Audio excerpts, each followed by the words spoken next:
esse pronome fica sem dono, quer dizer, não tem referente, e é masculino. Agora, o mistério sim é neutro, então alguém, um manuscrito que é o manuscrito D,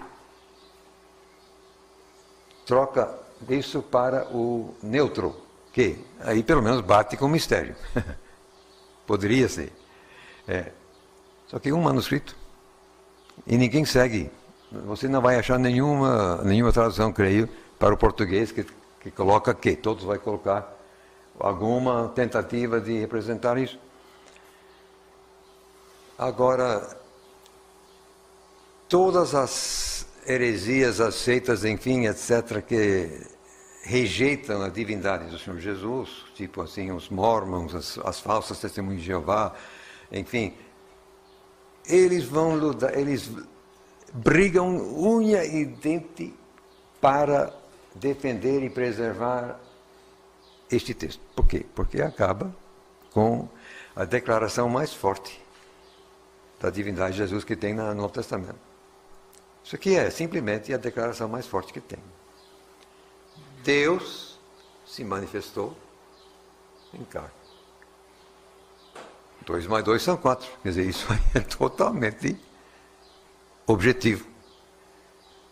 Então, os inimigos da verdade simplesmente têm um ódio assim arraigado contra esse texto e lutam para não reconhecer a leitura que vem de 98,5% dos manuscritos.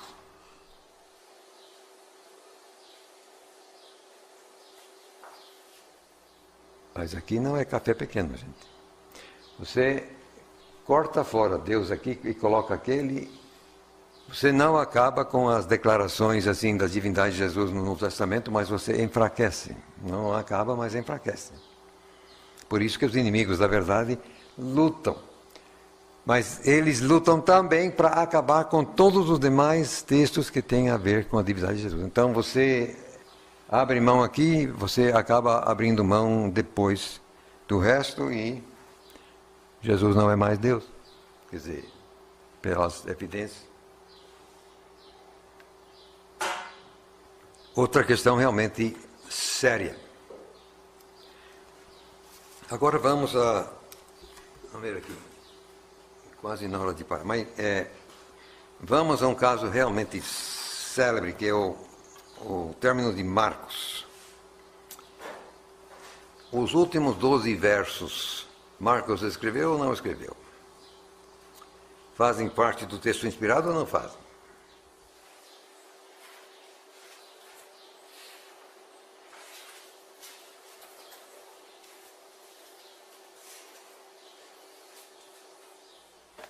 (0,2%). A saber, exatamente 3 manuscritos gregos conhecidos no mundo que não trazem os versos 9 a 20.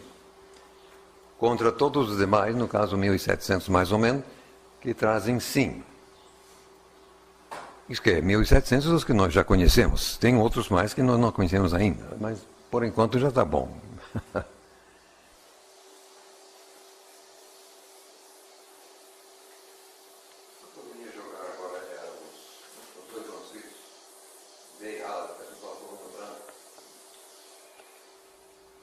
Dois dos 3 que não trazem é exatamente o grande Códice Vaticano ou B, que é o pai de todos para o outro lado, que é esse, e depois também o comparsa Codex Aleph, ou Sinaítico.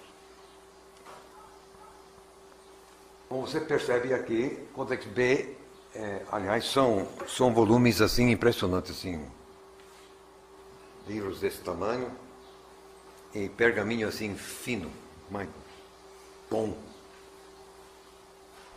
E a folha é de tamanho suficiente, que o Codex B é escrito em 3 colunas. E exatamente aqui, isso aqui é a página que traz o término de Marcos e o começo de Lucas. Então, no Códice Vaticano, o texto de Marcos termina aqui no verso 8. Saíram correndo porque estavam com medo, ponto. Porque aí tem esse espaço ali, uma coluna inteira em branco, e Lucas 1 em 1 começa aqui. Aí vai. Codex Aleph é também um pergaminho do mesmo tamanho, mais ou menos, mas é escrito em 4 colunas. Você vê então, tem uma coluna aqui, aí o verso 8 termina aqui, tem esse tanto e tem alguns rabiscos, desenhos aqui dentro, para não deixar esse espaço totalmente vazio. Aqui então Lucas 1 começa aqui e vai embora. E tem também um único minúsculo do século XII, por ali, 305, parece que é o 4, que também não tem.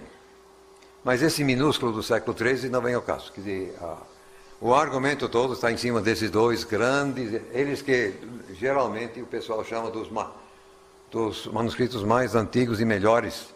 Quando você encontra essa linguagem, que vamos ver já na língua Shed, que era antigamente a Bíblia Vida Nova, vai chamar esses dois manuscritos dos mais antigos e dos melhores.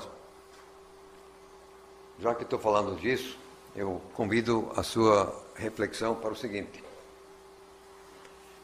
Você dizer que uma coisa é antiga, isso deveria ser uma coisa verificável. Isso é uma questão de fato. Ou é ou não é, dá para ver se é ou se não é. Agora, dizer que é a melhor, isso não é objetivo, isso é subjetivo. Você acha, mas com que base? Você está se fundamentando em que para afirmar que é melhor, bom.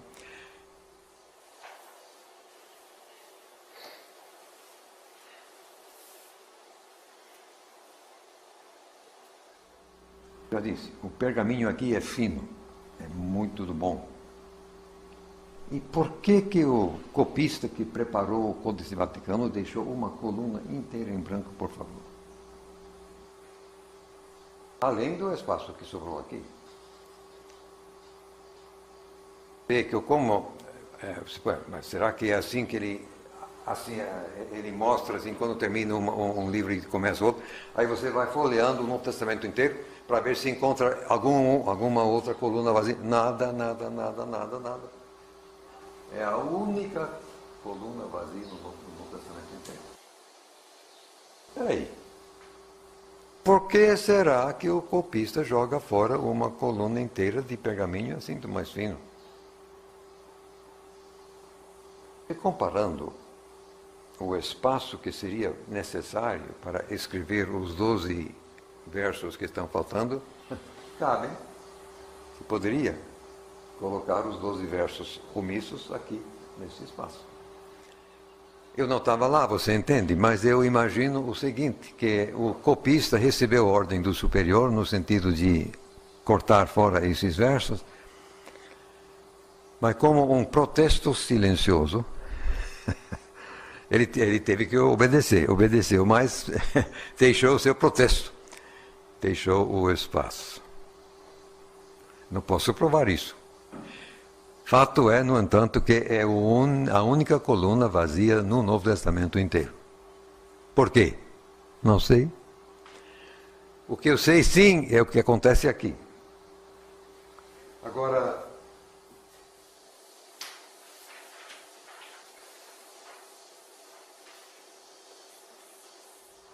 os nossos livros hoje em dia são preparados em tipo caderno, assim. Você tem um caderno com várias folhas. Antigamente, os livros do Novo Testamento ou eram uma só folha assim e costurada na beira, ou por vezes, se o animal assim dava uma chapa de pergaminho adequado, você dobrava. Nunca mais do que isso. Então, ou os livros são assim, folha dobrada, empilhada e depois costurada, ou então era meramente uma folha costurada. No caso aqui, nós podemos ver que de fato era uma folha dobrada. O próprio Tischendorf, que descobriu esse manuscrito lá no mosteiro de Santa Catarina, no deserto do Sinai, assim dito, o próprio Tischendorf, que era sumidade no tempo dele nessa área, ele disse, pessoal, essa folha dobrada que traz o fim de Marcos e começo de Lucas tinta diferente e mão diferente do que o resto, todo cuidado pouco. Aí de lá para cá os outros, não queria mais. Eu mesmo fui a uma certa biblioteca em Chicago, que tem um facsímile, não é o próprio manuscrito. O próprio manuscrito está lotado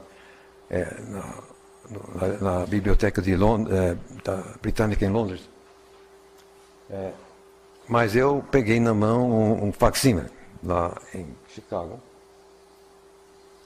E eu mesmo provei o seguinte. Já falei, folha assim. Então, para cá, o número de letras, assim, o número médio de letras por coluna é 16, 17, 18, 16, 15, 16, 17, média de 16, 17. É média porque as letras são de tamanho diferente, ocupam espaço. Então, começa aqui, esta página aqui, já você observa que o sujeito está escrevendo em letra maior. Então agora não é mais 16, 17, agora é 15, 14, 15, 16, 15. Você chega aqui, o sujeito está começando a ficar desesperado. Então, chega aqui, já não é mais nem 14 e 15, agora é 12 e 13, tem 15. Você vê, obviamente, que a letra é maior. Ele está esticando, está esticando. Você chega aqui embaixo, ele está desesperado. Tem letra aqui no fim que é dessa largura, literalmente, 1 centímetro de largura, uma letra. Quer dizer, ele foi escrevendo as letras de forma distorcida. Ele não queria o quê? Ele não queria deixar essa coluna aberta. Então ele fez por onde fazer chegar aqui para nós. Conseguiu. Obviamente é uma coisa falsificada. Na cara é uma coisa falsificada. Aqui então já começa quase, quer dizer, agora já é 15, 16, tal, e depois volta ao normal.